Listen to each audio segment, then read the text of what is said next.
বিএনপির ভারপ্রাপ্ত চেয়ারপারসন তারেক রহমানের ১৭ বছরের লন্ডন প্রবাস জীবনে আজ ১৬ ডিসেম্বর হয়তো শেষ সভা, যে সভা আয়োজন করেছে যুক্তরাজ্য বিএনপি মহান বিজয় দিবস উপলক্ষে।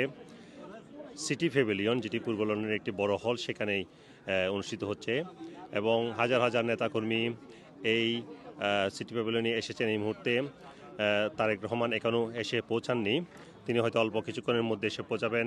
নেতাকর্মীরা একদিকে যেমন উৎফুল্ল তারেক রহমানের কে দেখার জন্য, অন্যদিকে আবার কিছুটা তারা ব্যতীত, যেহেতু তারেক রহমান ২৪ ডিসেম্বর লন্ডন থেকে বাংলাদেশের উদ্দেশ্যে রওনা দিবেন। আমি কয়েকজন নেতাকর্মীর সাথে কথা বলবো, জানবো তাদের অনুভূতি। উৎসাহ আরও বেড়ে গেছে এবং দীর্ঘদিন পরে বাংলাদেশের উদ্দেশ্যে আমাদের প্রিয় নেতা বাংলাদেশে যাবেন এবং বিজয় দিবস উপলক্ষে এখানে আমাদের নেতা কিছুক্ষণের ভিতরে আসবেন এবং বক্তব্য রাখবেন।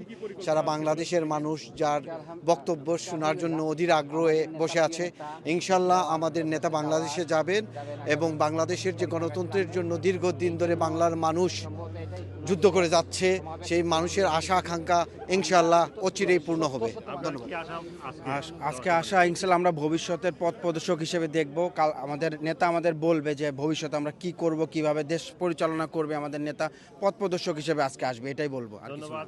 আমি জানতে চাই আরেকজন নেতার কাছে কি আশা করছেন? আলহামদুলিল্লাহ, আমরা আমাদের নেতা, প্রিয় নেতা দেশে যাচ্ছেন। সবাই বাংলাদেশের মানুষ যেভাবে অপেক্ষা করছে, আমরা যুক্তরাজ্য বিএনপির সর্বস্ত সারা ইউকে থেকে, ইউরোপ থেকে সবাই এসে নেতার জন্য অপেক্ষা করছি। ওনার সম্ভবত এটাই শেষ সভা, আমরা সবাই ওনার জন্য অপেক্ষা করতেছি। আসসালাম। ধন্যবাদ। আমি আরো কয়েকজন নেতা কর্মীর কাছে জিজ্ঞেস করবো, কি আশা নিয়ে এসেছেন আজকে এখানে? আজকে আশা নিয়ে এসেছি, আমাদের নেতা এখান থেকে আজকে হয়তো শেষ তার সভা আমাদের সাথে।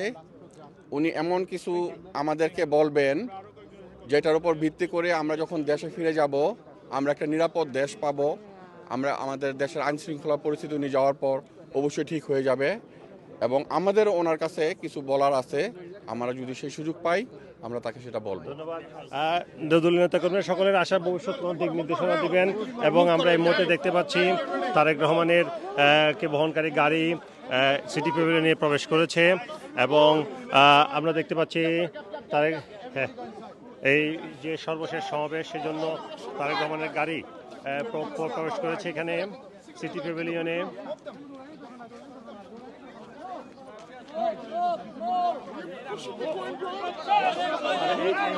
এই মুহূর্তে তারেক রহমান সভাস্থলে এসে পৌঁছেছেন।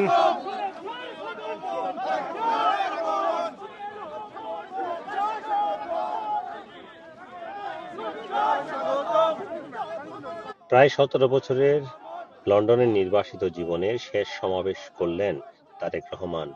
সেখানে তিনি বাংলাদেশ নিয়ে তার স্বপ্নের কথা তুলে ধরলেন, বললেন আগামী নির্বাচন সহজ হবে না। শেষে আবেগ আপ্লুত কণ্ঠে বিদায় নিলেন তিনি। Sarwar Hossain, RTV, London.